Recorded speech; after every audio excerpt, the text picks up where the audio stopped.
La chair te parle et elle s'oppose à tout moment à l'esprit. Ça veut dire quoi? Tout ce que le Saint-Esprit veut que tu fasses, la chair va dire Pourquoi? Parce que les deux sont opposés. C'est une guerre entre les deux. Et beaucoup d'enfants de Dieu ne sont pas conscients de cette guerre spirituelle. Parce que c'est ça le vrai combat spirituel. Si tu entends la voix de la chair, tu dis non, ça c'est la chair, ça c'est pas l'esprit.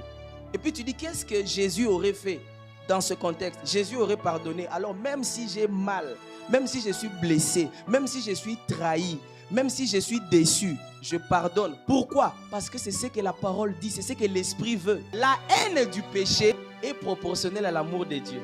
Quelqu'un n'a pas compris. You hate sin as much as you love God.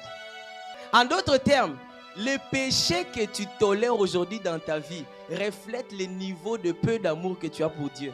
Parce qu'il il oppose les deux. Il dit ayez le mal en horreur d'une part, et puis il dit attachez-vous fortement au bien. Fortement. En anglais, on dit cling. Vous voyez quand on dit qu'un enfant est clingy. Donc il attrape son père. Parfois ma fille m'attrape au pied là. Elle ne veut pas me laisser partir. En fait, plus tu aimes Dieu, plus tu détestes le péché. Plus ton amour pour Dieu va augmenter, va s'intensifier. Les choses que Dieu ne supporte pas, toi aussi tu vas de moins en moins les supporter. Vous voyez maintenant le secret quand on parle de la soif de Dieu. Quand on parle d'aimer Dieu plus que tout. Quand on parle du cœur de Dieu. En réalité, quelqu'un qui chaque jour s'efforce, il prie, il demande d'aimer Dieu. Il demande que la soif de Dieu augmente. Il demande que l'amour de Dieu augmente. Il demande que l'affection pour les choses d'en haut augmente. Une telle personne va finir en fait par ressembler à Dieu.